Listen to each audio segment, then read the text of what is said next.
guys, how you doing? It's Henry and Mowers and Blowers. How's everybody doing? It's almost 8 o'clock at night. I know it's still daytime looking, but it's in the evening. It's just watching TV, and then my buddy Nick from Bellport texted me this listing on Facebook Marketplace. It's a listing for free! Free! For free! That's right, free. A John Deere LA110. I don't think I've had the 110s before. I had an LA105. But anyway, listing looks like this. Bunch of pictures. Really rusty, but there's no rot. There's a deck. He says the engine is seized. He got it for free. He tried to unseize it, whatever, and now he's giving it away. When Nick got to it, he was one of the first ones to look at it. He sent it to me right away. I responded right away. So I think I was the first one to answer his ad. So he gave me the address. I'm on my way there. It's in Bayport. How about that, huh? Nick from Bellport is sending me to Bayport. I don't think I'm going to be able to record, but I'll do my best. Hey, so this is Kyle, Yep. Right? And he just flagged me down. He says, wrong house. So Kyle goes, Mowers and Blowers. I'm like, how did you know that? And he goes, I'm a subscriber. So tell me, man. So when I texted you and I said, hey, I'm going to come pick up the tractor, did you know immediately that I was Henry from Mowers and Blowers? I looked at your profile and then I saw. No kidding. And I was like, no way, this is Henry. What are the chances, man? It's crazy. Dude, that's awesome. Let me go pull over there. All right. All right. Good.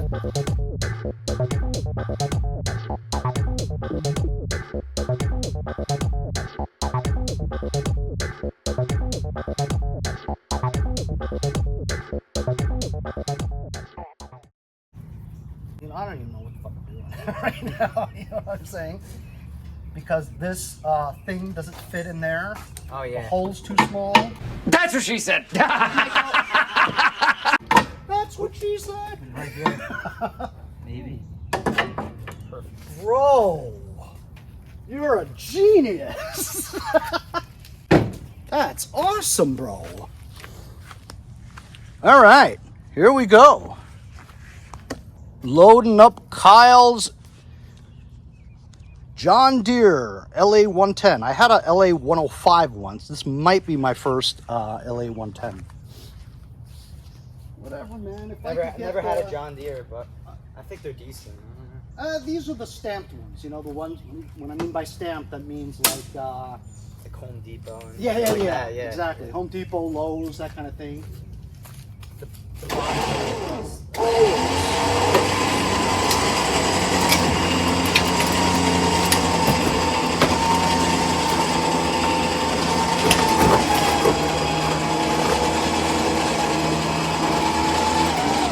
So far, so good? Yep. My ramp looks a little sketchy, but who cares? My side of the ramp looks a little sketchy. Like the top part is like sticking out. Oh, yeah. Who cares? As long as we get it up here.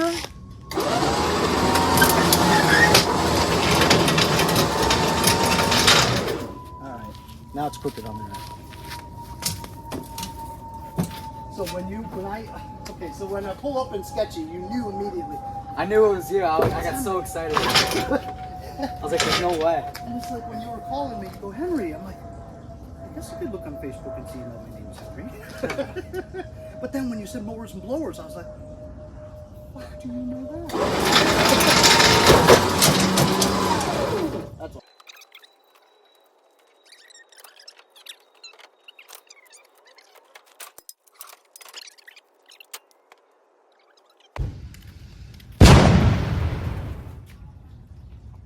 Thank you so much. Oh, you're welcome, bro.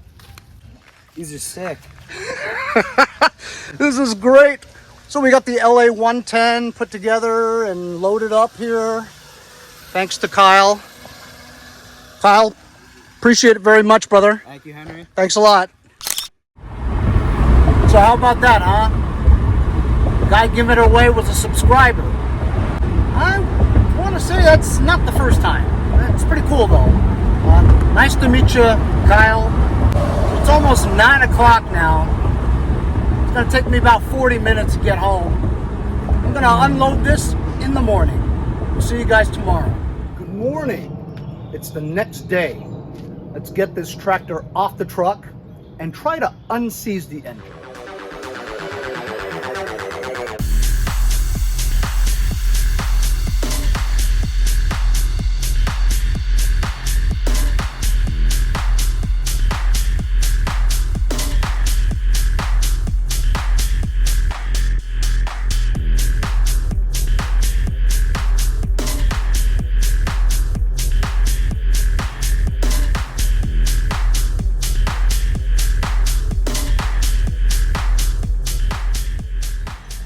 So there it is, fellas. LA110. It is I believe, a hydrostatic transmission because it has the disengage thing on the back. It is a manual PTO.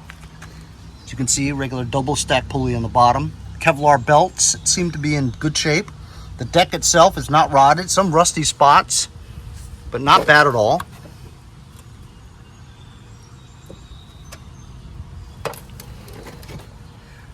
Front anti-scalp wheels. The front tire looks almost new. Briggs & Stratton 19.5 overhead valve engine, which is seized. That's the reason why the owners threw it out. It's because it won't turn. I've had luck unseizing engines. If we could just take off the cover, take off the mesh thing, have access to the crank bolt, we could turn it counterclockwise and see if we can jar it free. If it's hard to jar, we'll take the spark plug out, spray some penetrating oil in there so that it lubricates the piston and bore area, and then try it some more. We could also get a big monkey wrench and put it around the double stack pulley and also try to turn it that way.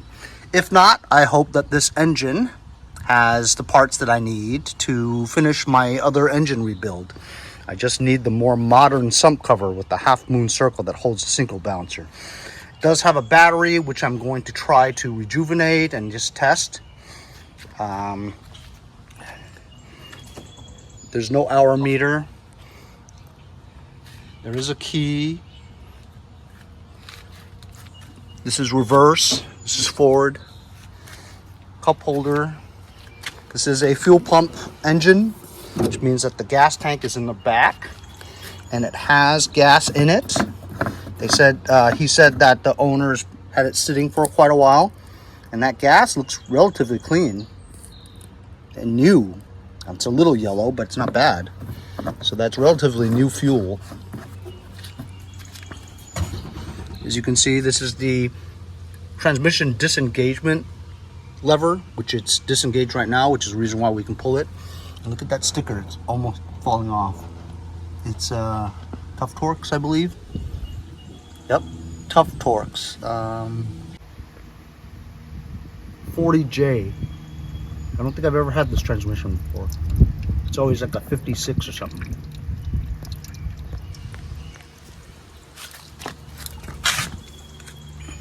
Rear tires are okay. They hold air. So that's relatively new. And I don't see any dry rot anywhere. Scores!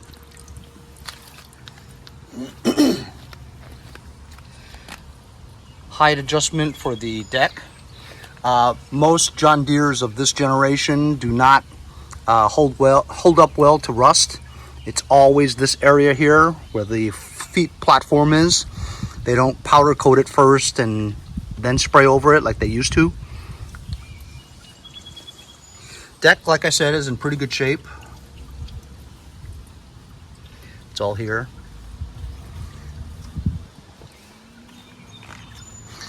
Like I said, fuel pump powered engine. So that's always going to be fun. Not. And it's got an original Nicky in it. Not knowing if the fuel solenoid works or not. Let's test that battery first and foremost. See if we can get a crank out of it. And of course you can't because the engine's seized, but test the battery anyway. Hood is in good shape. Headlights. All in all, decent tractor. Now that we've looked over it, I had to kind of decide whether or not I just wanted to steal the engine out of it or actually get this tractor going. Given the way it looks with no rot anywhere, I mean, sure, it's going to need some yellow and green paint and some primer, but I think I'm going to try to get this going. This is certainly in better shape than the other LT1000 I have in the backyard. He doesn't want to go inside. My battery tester on it doesn't even register any voltage at all. So that battery's completely dead, not even 0.001. Putting my charger on here, it's not registering anything. That battery could be completely dead, Steve. I saw this video recently about how you can rejuvenate batteries, not only with the sulfator, but also with a stick welder. And you do like 6 or 7 cycles to a dead battery, and rejuvenates it. But you also need to clean it with Epsom salt mixture, and also you need to buy some distilled water, and it takes some months to do it, or weeks. So, I don't know, being that Lawntractor batteries you can get for $25 at Walmart probably isn't worth it. Let's take the hood off so we have more access to it.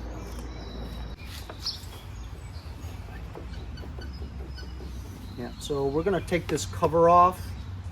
Actually, yeah, we have to take this cover off, this mesh thing off, and then I'll put a breaker bar with a socket onto the crank bolt and see if we can turn it that way.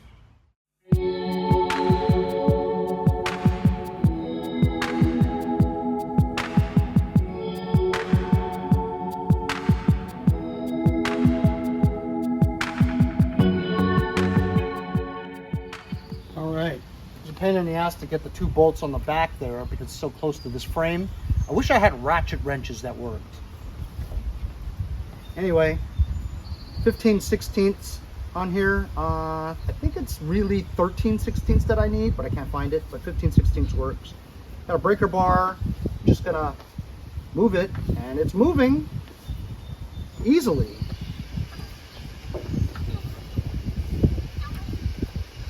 We have officially unseized it. There wasn't even a crack. It feels just really like it's logged with oil or something. I'm gonna take the spark plug out. Spark plug was barely in there, just hand tightened. I'm hand loosening it. It's the small kind, like an E3 with a 5/8 type socket. And it's really oily, which means it's probably hydrolocked with oil. And because of that, I might get a mess. Put something here to catch the Earl if there is any. There we go.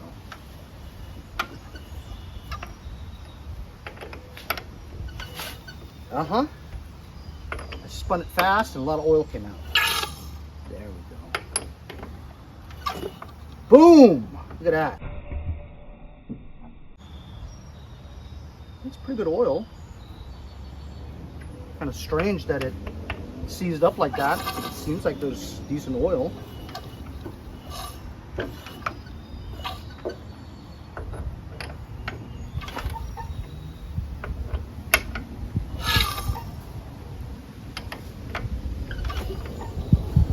Lots of oil came out there.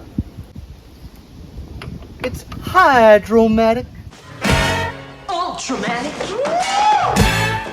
Why could be greased lightning? Greased lightning. We'll get some overhead lifters and 4-barrel quads, oh yeah.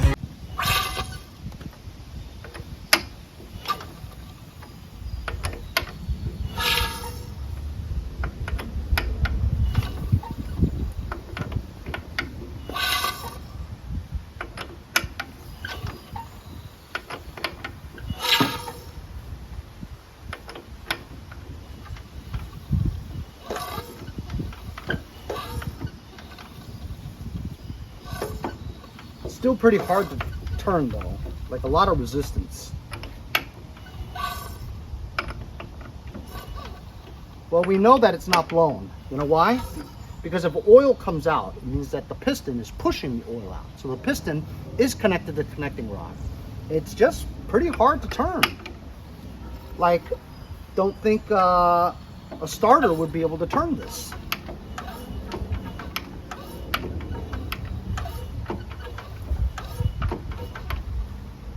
I feel like there's a lot of oil in here. I'm going to take this off.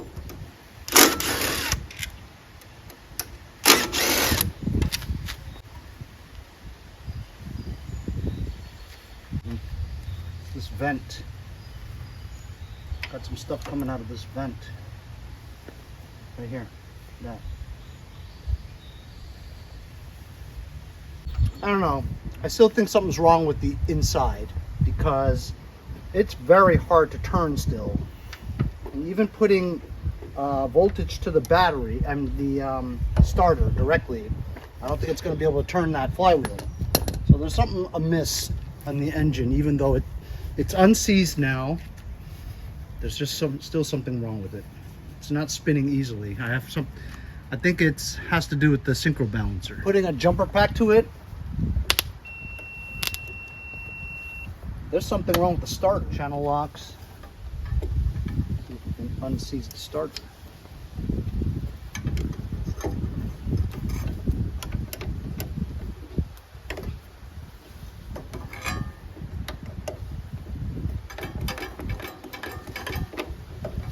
Quite a lot of resistance on this too. You can't spin this without channel locks.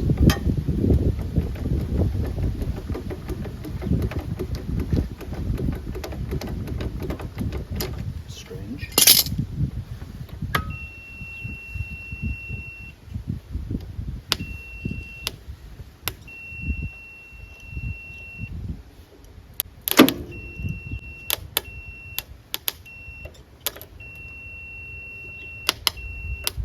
So it's not the starter because we unseized it.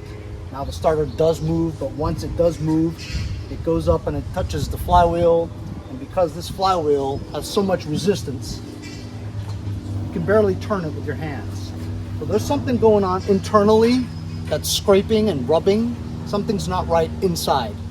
So even though it's no longer hydrolocked, something's preventing something from moving inside easily.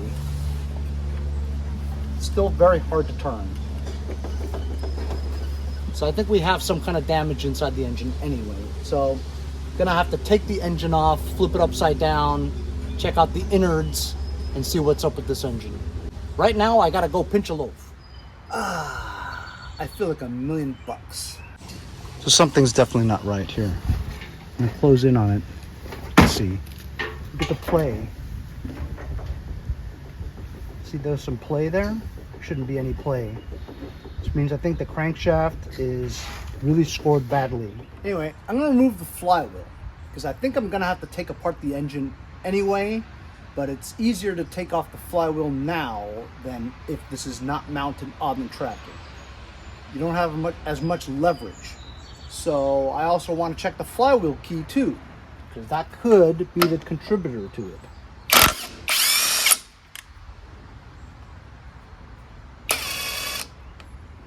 In case you didn't know how to remove a flywheel, this is the easiest way. Get to where there's a lot of structure, which is where the starter mounting is. Lifting up on the flywheel. There you go. It's free!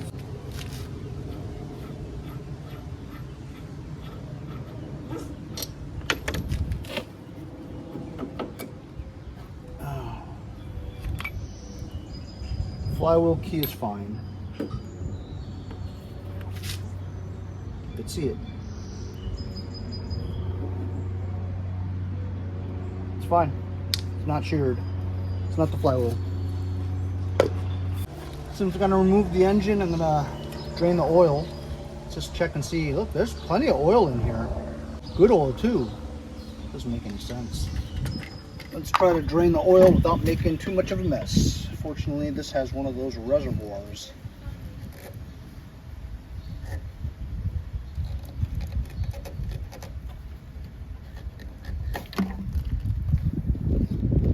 Kind of a mess.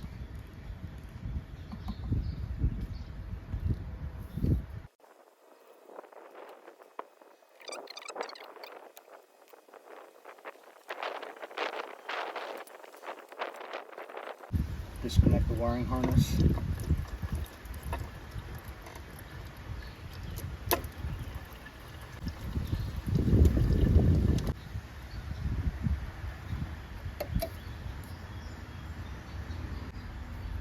Get a grinded down 7/16 for the inner. This one for the outer, that way you don't break it. Because when you spin the outer one, the inner one wants to spin, and then you coil all the wires and you pull it out. Now I just need to disconnect the muffler and the bottom of the engine bolts. So we're obviously not going to be able to finish this project in one episode. So I'm going to continue this on with another episode. Gonna have to remove this engine, flip it upside down, take the sump cover off, and check out the innards. Why is it so hard to turn this flywheel? So hard to turn that the starter could not possibly turn it. But we're definitely making progress. Let's figure out why this engine didn't run. Something happened internally that caused the flywheel to seize like that. Even though it seemed like it was seized, it was just really hard to turn because we just moved the crankshaft with a breaker bar pretty easily. It was a little bit hydrolocked with oil. Starter was also seized a little too from the lack of use, probably parked outside given the amount of evidence of rust here. But we'll get to the bottom of it. It's not a sheared key. I'll loosen the bolts on the bottom of the engine. Hopefully we'll be able to flip this engine upside down, take the sump cover off. And if the engine's blown, I hope the sump cover is good, because this may be the sump cover I need to rebuild the engine that I've been working on, and it's the only missing piece of completing that build. But I hope that this engine's good, because I'd rather use this engine. Hope you guys learned something. If you did, please press subscribe. Helps the algorithm that continues to allow me to make small engine content that you guys want. Hope you guys enjoyed it. We'll see you guys next time on Mowers and Blowers.